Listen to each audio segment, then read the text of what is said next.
What is up, guys? My name is PokePaxandPlays as always, and we have a new deck profile. And today's deck profile is the U.S. Nationals Junior winner, Evan Smith. Now, Evan Smith actually piloted a Seismitoad deck with Manectric and Crobat, as you can see here. So let's just look over the deck, talk about some of its quirks and some of the things that you can do with the deck. Also, why I thought it won, and if this is a good play for Worlds. Now, the main attacker in this deck is going to be Seismitoad as well as Manectric. Now, Seismitoad has this attack, which we've looked over in the past few days, Quaking Punch.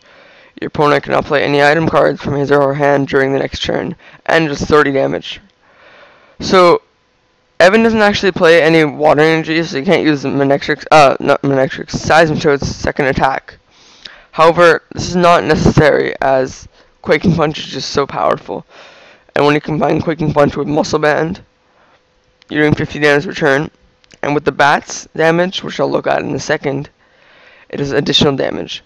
And the Manectric has Overrun, which does 20 to each Pokemon. It's like Landorus' Hammerhead, but slightly worse. And then it has Assault Laser. When your opponent has a tool, you do 60 more damage. So with this, and if they have a tool and Muscle Band, you're doing 140. And we're gonna actually look at Golbat and Crobat's abilities. So when you play it down, when you evolve it to a Zubat from your hand, you do 20 damage, 2 damage counters onto one Pokemon. And with Crobat, you put 3 damage counters. And a cool thing about Zubat is it has an interesting ability, Free Flight, or if you have no energy attached to it, it has no retreat cost. And since you don't plan on attacking with Crobat or Golbat very often, you almost never have an energy on Zubat. So you have essentially free retreat with Zubat, Golbat, and Crobat. So that's really good. Whenever something gets knocked out, you can promote it and decide what you want to do from there. As his A-Spec, he uses a rather unique A-Spec, Scoop Up Cyclone, rather than Computer Search or Dowsing Machine, for example. And so pretty much it's like AZ, but you just put everything into your hand. You don't discard anything. So it's very good, but it's debatable whether this is the best A-Spec, as you can only run one in your deck, and they are very powerful cards. He also runs 4 Scoop Up, Super Scoop Up, so it's pretty much like Super Scoop Up Cyclone, but with a 50% chance. So these are also very strong cards. He plays 3 of his Headringer card. Pretty much you can attach it to one of your opponent's EXs, and when you attach it to them, their attacks cost 1 color or more. So for example, if I attach this to Seismitoad EX, if someone attached Headringer to this Seismitoad, and it went through Grenade Hammer, for example, you would have to have 2 water energy and 2 colorless energy instead of just 2 water energy and 1 colorless. So Headring is very strong as it negates them playing a tool card, for example, like a Muscle Band of their own, as well it gives them a setback, a drawback, which is very beneficial to you. Another thing you can do with this deck is Enhanced Hammer. So they're trying to attack with their EXs, you Headringer them, and then they're trying to get up to that attachment they need to get to, and then you just hammer their energy off. So it's very powerful.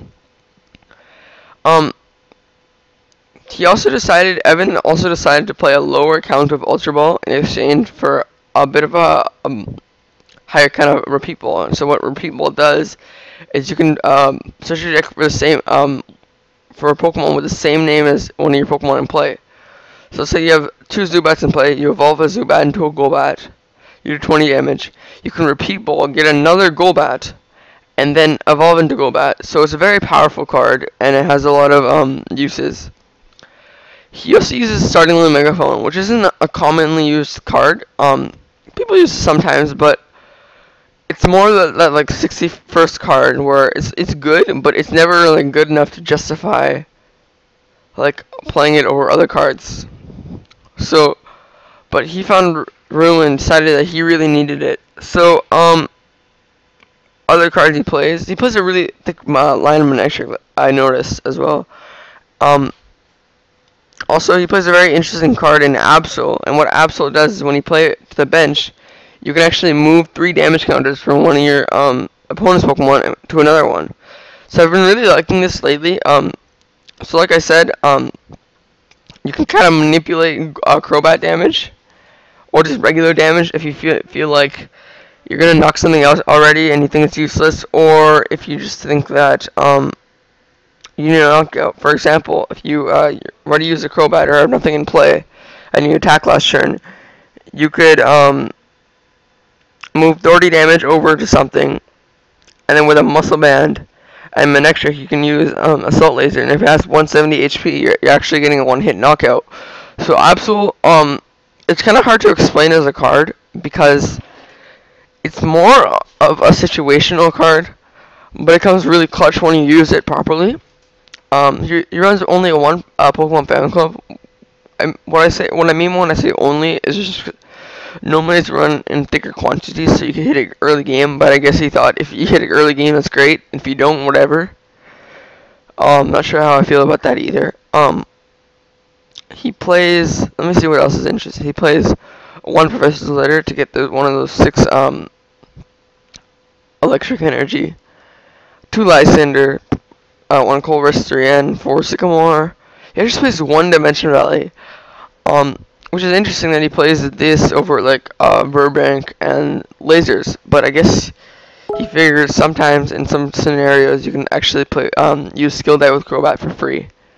Plays 3 VS Seeker, which is standard. A lot of decks also play 4 nowadays.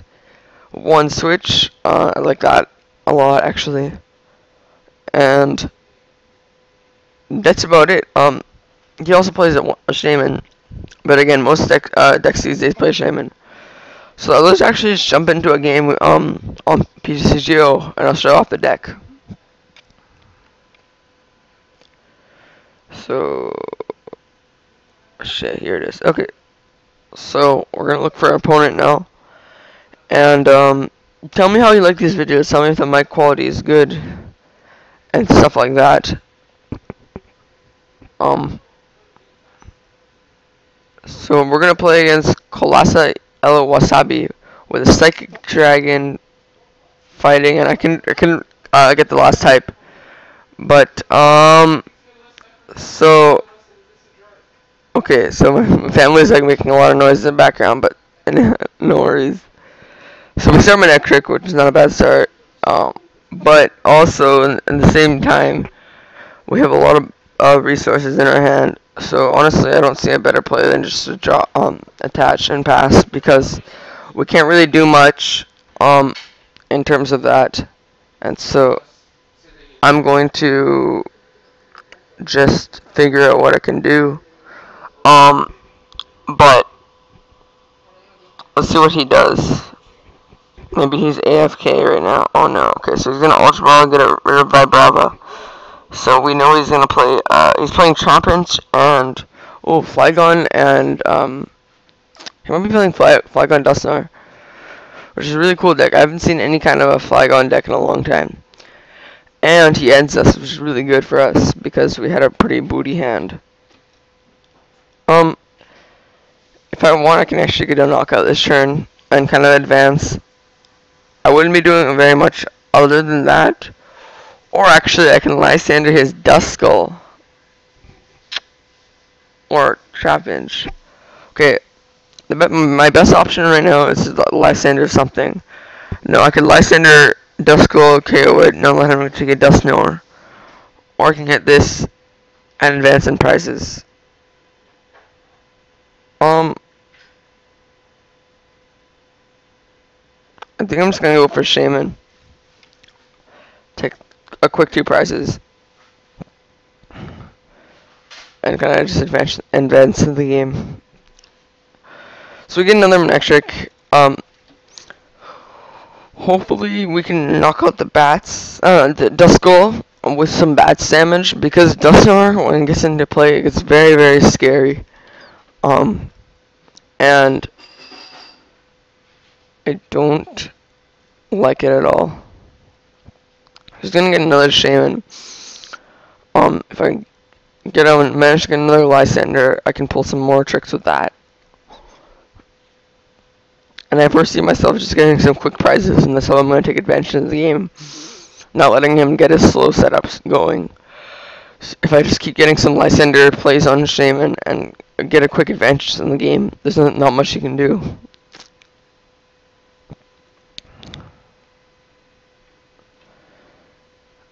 Okay.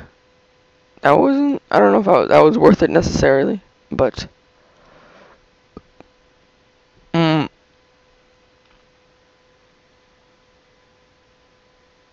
okay, I have an idea on how I'm going to get rid of the Duskull. But I'm just gonna hold the hand. So basically what I wanna do is I'm gonna overrun, do 20 here. Next turn I'll absolutely move the 20 here and then kill Duskull. So it should be, see, that's what I'm saying. Like, Absol has its unique quirks that you wouldn't expect to be good. But I know how huge of a card Dusknoir is, so if I can get rid of Duskull right away, that will be very beneficial to me.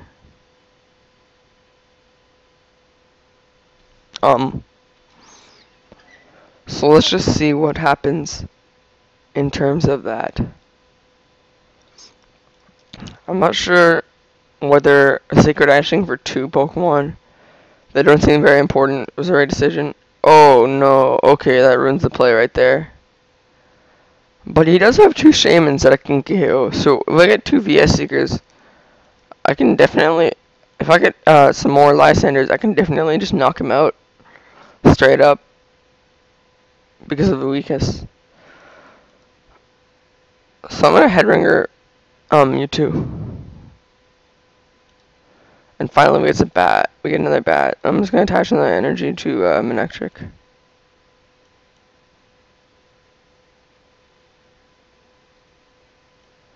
I actually probably could have gone for something else right there.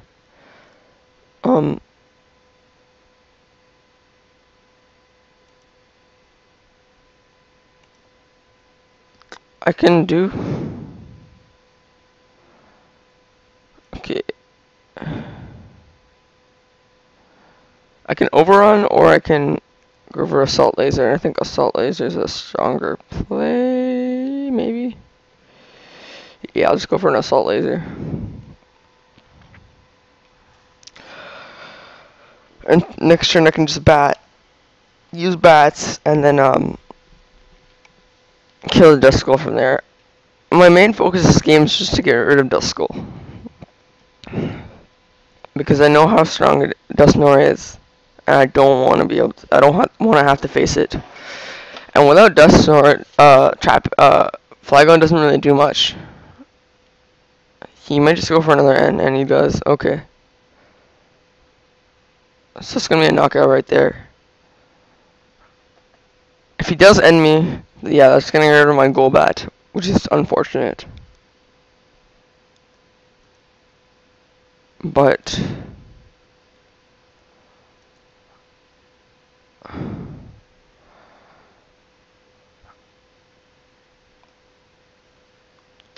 okay, honestly, if I just knock this out, I can just Lysander. I can knock this out and then Lysander Shaman for a game if he doesn't end me. So that seems like the most ideal play I can do. You see kind of a cool deck, but in the format where the game is so fast, you can't really do anything, so he has to kind of put in big EXs that he think will benefit the deck. When they just kind of, it just seems like they're gonna make this, it's just being slow. And at this point, what can he really do? Unless he ends me again. If he ends me again, predicting that I have a Lysander in hand, that would be another strong play he made. Every turn where I had something, he would always break it, so let's see if he goes for that. And he's gonna need a Flygon to evolve. Okay. But again, if he doesn't have an N, okay. Okay, now I see him making it back in this game. This should be very interesting.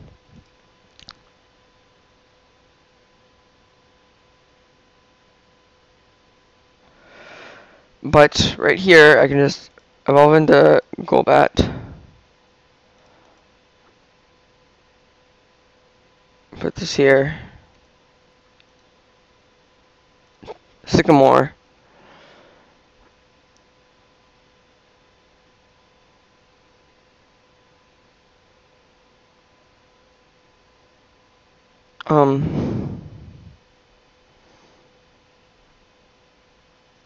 Golbat.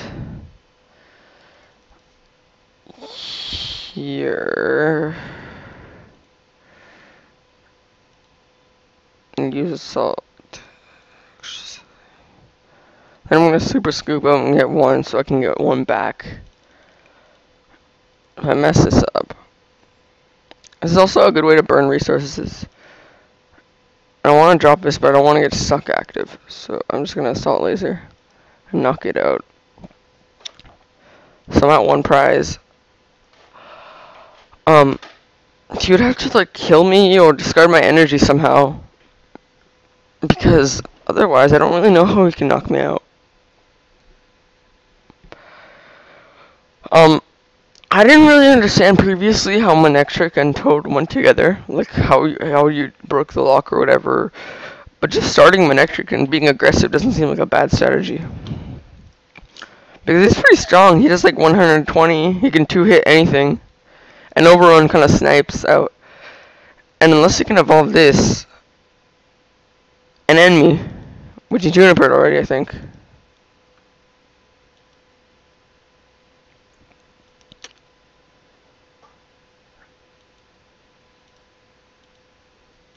But yeah, that's the game. I mean, in this format with DXs and stuff, you can't really do that. So I'm just gonna Lysander Shaman and take the game.